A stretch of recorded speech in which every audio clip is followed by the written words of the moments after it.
নমস্কার বন্ধুরা, নন্দিনী সিম্পল কুকির আরও একটি পর্বে আপনাদের সবাইকে জানাচ্ছি স্বাগত। সন্ধেবেলায় একদমই ঝটপট করে তৈরি করে নিন এই রেসিপি। একদমই যদি কিছু খেতে ভালো না লাগে, এই রেসিপিটি একবার বানিয়ে দেখতে পারেন। আশা করছি আপনাদের ভীষণ ভালো লাগবে। আজকের রেসিপির পুরো ভিডিওটা দেখার অনুরোধ রইল বন্ধুরা, তাহলে দেরি না করে চলুন রেসিপিটি দেখে নেওয়া যাক। আজকের এই রেসিপিটি তৈরি করার জন্য প্রথমে এদিকে একটা মিক্সার জার নিয়ে নিয়েছি। আমি এই মিক্সার জারে দিয়ে দিচ্ছি ১ বাটি জিরা। এখানে জিরাটাকে আমি খুব ভালো করে ঝেড়ে পরিষ্কার করে নিয়েছি। অনেকে বলেন যে চিড়েটা ধুয়ে নিলে ভালো হতো, কিন্তু এই কাজটা করার সময় চিড়েটা একদমই ধোয়া যাবে না। তার জন্য খুব ভালো করে পরিষ্কার করে নিতে হবে। এবারে দিয়ে দিয়েছি ৪ চামচ মতো সুজি। দিয়ে খুব ভালো করে মিক্সিটাকে ঘুরিয়ে একদমই মিহি করে একটা গুঁড়ো করে নেব।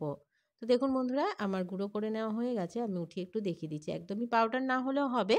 তবে আ গোটা যেন না থাকে সেদিকে খেয়াল রাখতে হবে। এবারে এদিকে একটা কড়াই বসিয়ে দিলাম।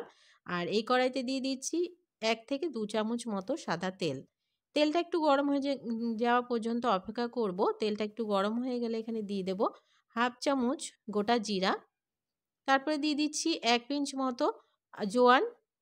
জোয়ানটা দিয়ে এবারে এখানে দিয়ে দিচ্ছি ১ চামচ আদা রসুন গ্রেট করা।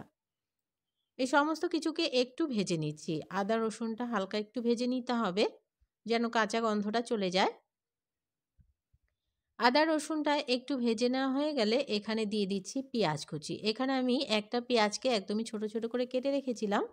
দিয়ে দিলাম পেঁয়াজটা। পেঁয়াজটা দিয়ে পেঁয়াজটাকেও একটু ভেজে নিতে হবে, যতক্ষণ না পেঁয়াজটা একটু সফট হয়ে যাচ্ছে। পেঁয়াজটা একটু সফট হয়ে গেলেই এখানে দিয়ে দেবো গ্রেট করে রাখা আলু। এখানে আমি ২ টো আলুকে গ্রেট করে রেখেছিলাম। একদমই মিহি করে গ্রেট করে নিতে হবে। আর দিয়ে দিচ্ছি একদমই মিহি করে গ্রেট করে রাখা গাজর।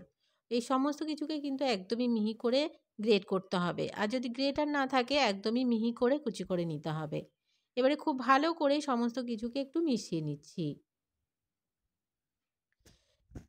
এর মধ্যে এবারে আমি কিছু মশলা দিয়ে দিচ্ছি। তার মধ্যে দিয়ে দিচ্ছি লবণ পরিমাণ মতো, দিয়ে দিচ্ছি ১/২ চামচ গোলমরিচের গুঁড়ো, আর দিয়ে দিচ্ছি ১ চামচ চিলি ফ্লেক্স। আপনারা যদি এখানে কাঁচা লঙ্কা ব্যবহার করতে চান তাহলে দিতে পারেন, তবে একদমই ছোট করে কেটে দিতে হবে। এবারে খুব ভালো করে নাড়াচাড়া দিয়ে একটু মিশিয়ে নিচ্ছি। কিছুক্ষণ সময় নিয়ে একটু মিশিয়ে নিলাম। তো দেখুন একদমই সমস্ত কিছু সফট হয়ে গেছে। এবারে এখানে দিয়ে দেব পরিমাণ মতো জল। এখানে প্রায় আমি ২ থেকে ৩ কাপ মতো জল দিয়েছি।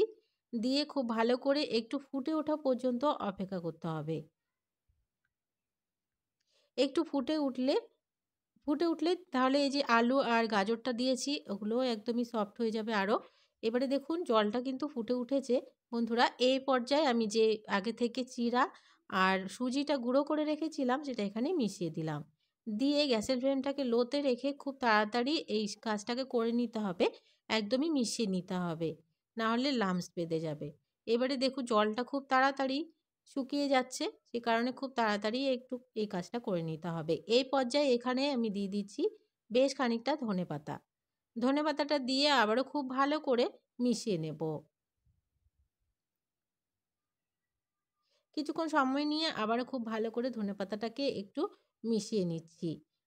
তো বন্ধুরা, ধনেপাতাটাকে খুব ভালো করে একটু মিশিয়ে নিলাম। এটা একদমই রেডি হয়ে গেছে। এবারে নামিয়ে ঠান্ডা করে নিচ্ছি। নামিয়ে একটা প্লেটে নিয়ে আমি ঠান্ডা করে নিলাম। যখন দেখবেন উষ্ণ, উষ্ণ গরম রয়েছে, খুব বেশি গরম বা খুব বেশি ঠান্ডা করবেন না। এবারে যখন দেখবেন উষ্ণ গরম রয়েছে, খুব ভালো করে হাতের সাহায্যে একটু মেখে নিতে হবে। তারপরে হাতে একটু তেল ব্রাশ করে নিলাম। তেল ব্রাশ করে নিয়ে এখান থেকে কিছুটা অংশ নিয়ে আমি একটা গোল বল তৈরি করে নিচ্ছি প্রথমে। একটা বল তৈরি করে নেওয়া হয়ে গেছে। তো দেখুন বন্ধুরা, আমি এভাবে করে তৈরি করে নিচ্ছি। আপনারা যেভাবে পারবেন সেভাবে আপনাদের পছন্দ মতো শেপ দিয়ে তৈরি করে নেবেন। তো একটা আমি তৈরি করে নিলাম। আরও কয়েকটা এভাবে করে বানিয়ে নিচ্ছি। তো দেখুন সবগুলোই আমি গোল বল তৈরি করে নিচ্ছি। তবে এগুলো বানানোর সময় হাতে অবশ্যই একটু তেল ব্রাশ করে নেবেন, না হলে কিন্তু এগুলো একদমই হবে না। সবগুলোই ভেঙে যাবে। তো বন্ধুরা দেখুন আমার বেশ খানিকটা তৈরি করে নেওয়া হয়ে গেছে। এবারে এদিকে আমি একটা বোল নিয়ে নিলাম। এই বোলে দিয়ে দিচ্ছি ৩ থেকে ৪ চামচ মতো ময়দা। আপনাদের কাছে ময়দা না থাকলে আপনারা আটা দিয়েও এই কাজটা করতে পারেন। এখানে দিয়ে দিচ্ছি অল্প পরিমাণে একটু লবণ। এখানেও একদমই অল্প দিতে হবে যেহেতু আমরা আগে থেকে লবণ ব্যবহার করেছি। এবারে জল দিয়ে একটা পাতলা ব্যাটার রেডি করে নিচ্ছি। এগুলোকে কিন্তু এইভাবে কোট করে তবেই ভাজতে হবে, নাহলে সবগুলো ভেঙে যাবে। এবারে এ এদিকে আমি তেল গরম হতে বসিয়ে দিয়েছিলাম। এবারে একটা, একটা করে এই তেলে ছেড়ে দিচ্ছি।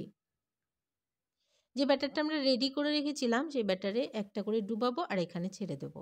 আর গ্যাসের ফ্লেমটাকে একদমই লোতে রেখে ভেজে নিতে হবে। উল্টে পাল্টে ২-৫ টা গোল্ডেন ব্রাউন করে ভেজে নিতে হবে।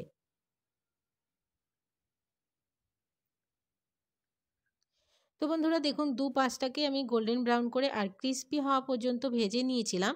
এগুলো একদমই ভেজে নেওয়া হয়ে গেছে। এগুলোকে নামিয়ে নেব। আর বাকিগুলোকেও ভেজে নিয়ে ফিরে আসছি। তো বন্ধুরা সবগুলোই আমার তৈরি করে নেওয়া হয়ে গেছে। দেখে বুঝতেই পারছেন কতটা লোভনীয় একটি রেসিপি। সন্ধ্যেবেলায় কিছু খেতে মন চাইলে এই রেসিপিটি বানিয়ে দেখতে পারেন। আশা করছি ভীষণ ভালো লাগবে। বন্ধুরা আজকের রেসিপিটি দেখেই নিলেন কতটা সহজ একটি রেসিপি আর কতটা ইউনিক একটি রেসিপি। আজকের রেসিপি যদি ভালো লাগে একটা লাইক করার অনুরোধ রইলো, অনেক, অনেক শেয়ার করে দেওয়ার অনুরোধ রইলো। নতুন বন্ধু আমার চ্যানেলে যদি নতুন এসে থাকেন আমার চ্যানেলটিকে সাবস্ক্রাইব করে পাশে থাকা বেল আইকনটাকে প্রেস করে অল বাটনে ক্লিক করতে ভুলবেন না এ ধরনের রান্নার নোটিফিকেশনগুলো সবার আগে আপনাদের কাছে পৌঁছে যাওয়ার জন্য।